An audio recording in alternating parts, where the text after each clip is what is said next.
हाजीपुर में एक बड़ा रेल हादसा हुआ है। हाजीपुर के सहदेई स्टेशन के पास सुबह तकरीबन 4 बजे के आसपास सीमांचल एक्सप्रेस हादसे का शिकार हो गई। जोगबनी से दिल्ली आ रही सीमांचल एक्सप्रेस के 9 डिब्बे पटरी से उतर गए हैं। इस हादसे में 7 लोगों की मौत की खबर आ रही है, जबकि कई लोग घायल हो गए हैं।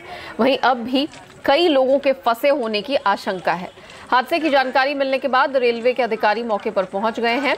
वहीं एनडीआरएफ की टीम भी बचाव और राहत कार्य में जुटी हुई है। बताया गया कि सबसे ज्यादा नुकसान ट्रेन की एसी बोगी को हुआ है, जबकि 3 और कोच भी बुरी तरह से क्षतिग्रस्त हो गए हैं। सीधे चलते अपने संवाददाता चंद्रमोहन के पास, जो हादसे की जगह पर ही मौजूद है। चंद्रमोहन बता रहे हैं कि राहत और बचाव कार्य किस प्रकार चल रहा है। जैसे झटका लगा ना, तब हम लोग को बुझाया कि गाड़ी अब पलट रहा है, ऐसे ऐसे कर रहा है। तो हम लोग सब उतर कर निकले, गाड़ी रुक गया था। 4 बजे से हम इंतजार कर रहे हैं। सरकारी आदमी अभी तक पूछने के लिए कोई नहीं आया है हमको, क्या हुआ नहीं हुआ है। हम परेशान, हम लोग अभी तक नहीं, गाड़ी घोड़ा कोई सुविधा अभी तक नहीं मिला हम लोग को। कोई नहीं पूछा है, हम लोग कोई नहीं पूछा है। हम लोग कटिया से आ रहे हैं, कोई नहीं पूछा है। कोई चीज़ यहाँ देखिए नहीं रहे हैं कि मिल रहा है, हम लोग कोई सहारा नहीं।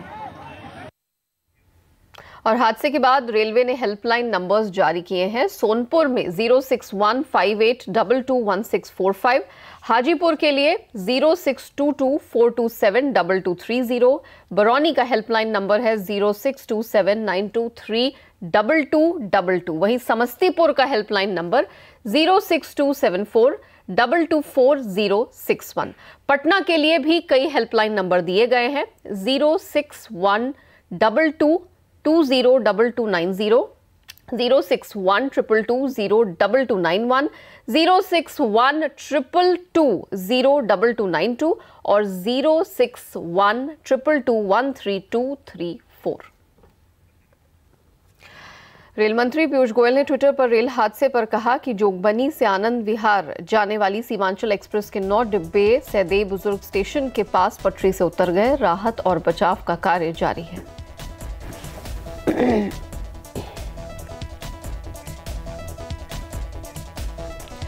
मध्य प्रदेश के डीजीपी रहे ऋषि कुमार शुक्ला को सीबीआई डायरेक्टर नियुक्त किया गया है। प्रधानमंत्री नरेंद्र मोदी की अध्यक्षता वाली सिलेक्शन कमेटी ने शुक्ला का चयन किया है। इस कमेटी में सुप्रीम कोर्ट के चीफ जस्टिस रंजन गोगोई और विपक्ष के नेता मल्लिकार्जुन खड़गे भी शामिल थे।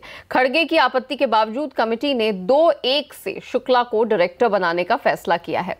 आपको बता दें कि 1983 बैच के आईपीएस ऑफिसर ऋषि कुमार शुक्ला को हाल ही में मध्य प्रदेश की कमलनाथ सरकार ने डीजीपी पद से हटा दिया था।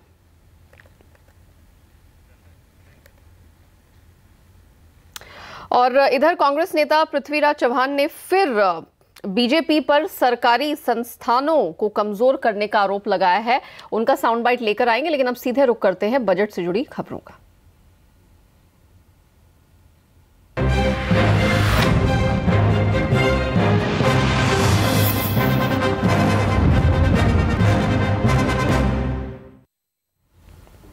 वित्त मंत्री पीयूष गोयल के बजट की प्रधानमंत्री नरेंद्र मोदी ने खुलकर तारीफ की है। पश्चिम बंगाल के दुर्गापुर में पीएम मोदी ने लोगों को संबोधित किया और कहा कि ये अंतरिम बजट तो ट्रेलर है। इसका मतलब मोदी ये कहना चाहते हैं कि पिक्चर अभी बाकी है।